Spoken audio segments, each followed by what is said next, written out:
Have you ever stood inside a great medieval hall? Maybe you've looked up at the vast timber-framed roof of a cathedral or a centuries-old barn. You might wonder, just how did they do it?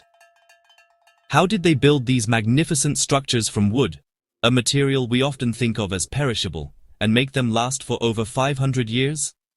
These days we might use powerful chemicals to protect wood, but our medieval ancestors had a far more elegant and sustainable approach. Their secret wasn't about fighting nature with poison.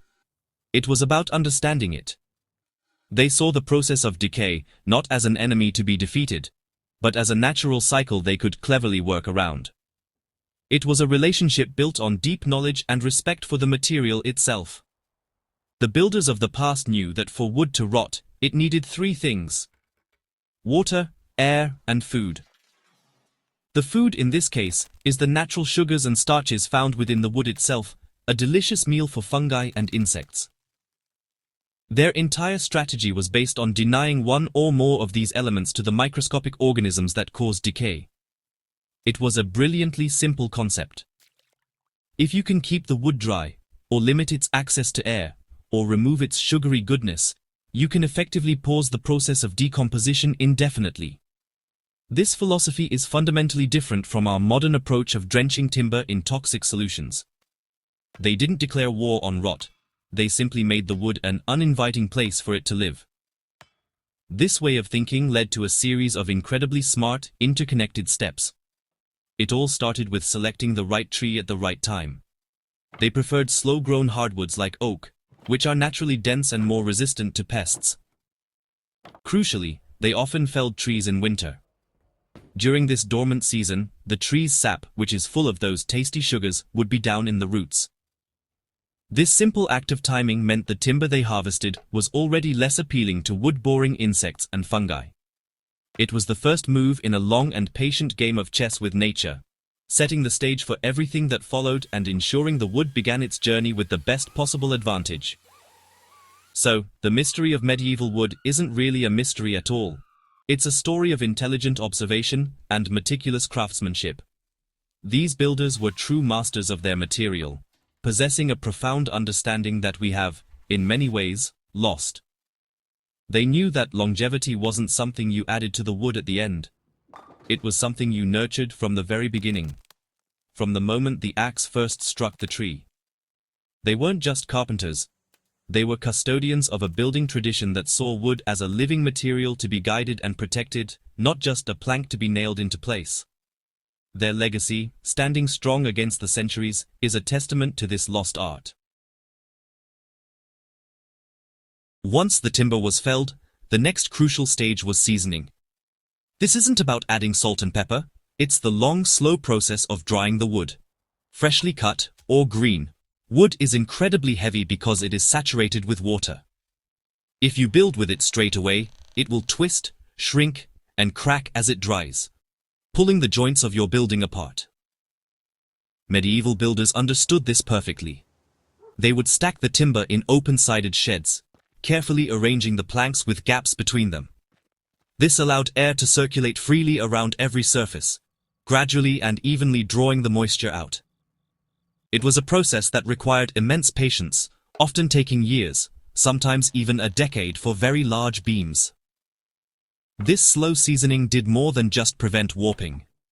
As the wood dried, it became much stronger, more stable, and significantly lighter, making it easier for the builders to handle and hoist into position.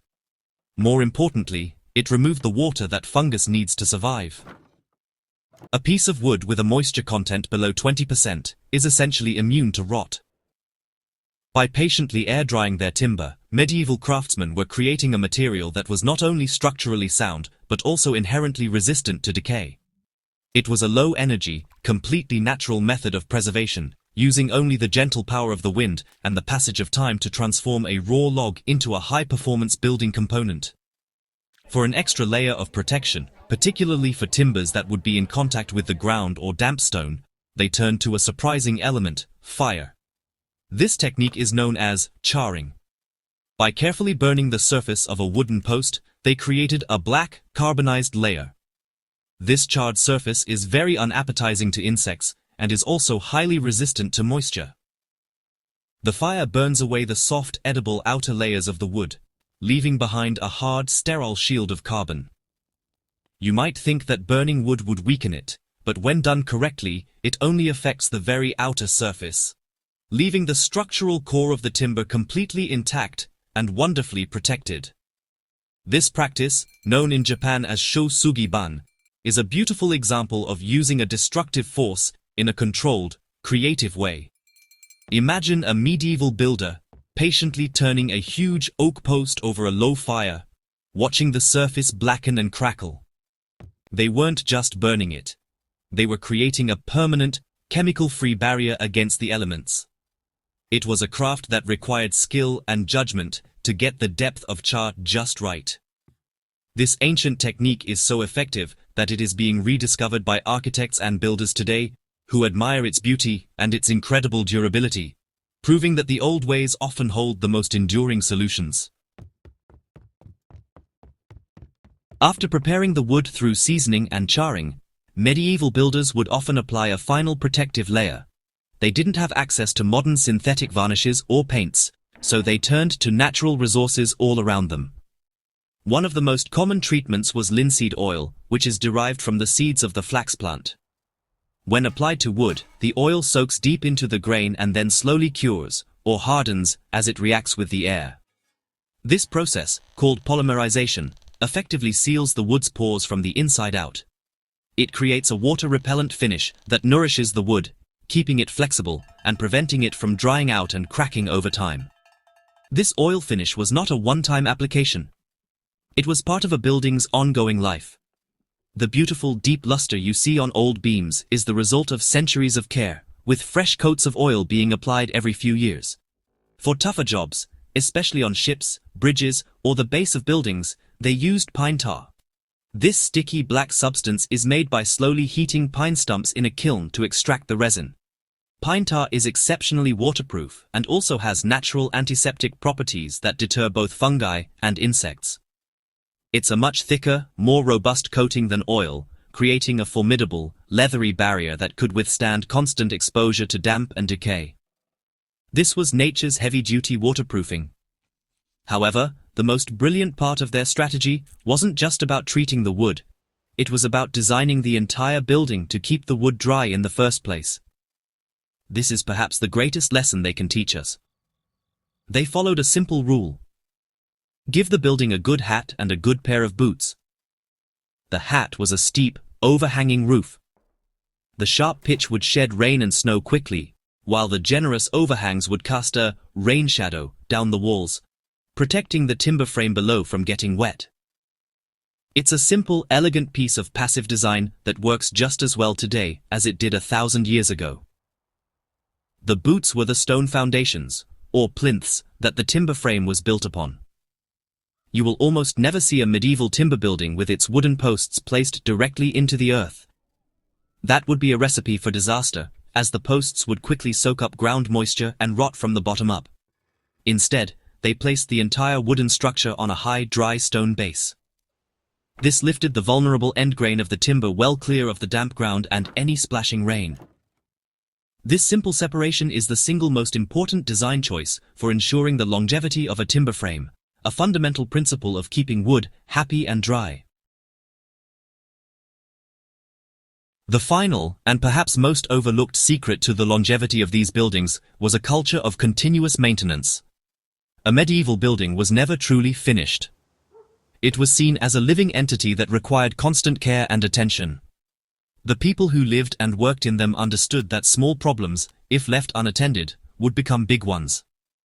A slipped roof tile, a blocked gutter, or a patch of worn-out oil finish would be dealt with promptly. This regular cycle of inspection and repair was simply part of the rhythm of life, ensuring the building's wooden skeleton remained protected from its greatest enemy, water. This commitment to stewardship is a world away from our modern, build-and-forget mentality. Today, we often expect our buildings to be maintenance-free, relying on impervious synthetic materials to achieve this. But the medieval approach accepted that natural materials need to breathe and be cared for. Carpenters would pass their knowledge down through generations, teaching apprentices how to spot the early signs of trouble and how to perform a neat, effective repair. This ongoing relationship between the building and its custodians is why so many have survived. They have been loved and looked after, not just built. It's a powerful lesson in responsibility and long-term thinking. So what can we learn from all this? The lessons are incredibly relevant for builders and homeowners today. Firstly, choose your timber wisely and make sure it is properly dried. Don't be tempted to use fast-grown wet wood. Secondly, embrace smart design. Think about overhangs to protect your walls and ensure any timber posts are lifted clear of the ground on proper footings. Use natural, breathable finishes like oils and waxes, which are healthier for you and for the wood. And finally, learn to look after your building. A little bit of maintenance every year will prevent costly and difficult repairs down the line. These aren't complicated ideas. They are just good, solid sense. Ultimately, the reason these medieval methods fell out of favor was not because they stopped working. They were replaced by the speed and convenience of the industrial age.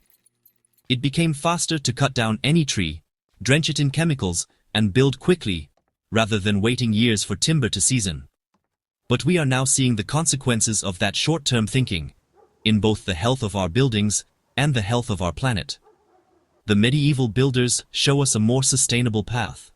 They prove that by understanding nature and working with it, we can create buildings that are not only beautiful and healthy, but that can truly stand the test of time. Their legacy is not in the past. It is a blueprint for a better future.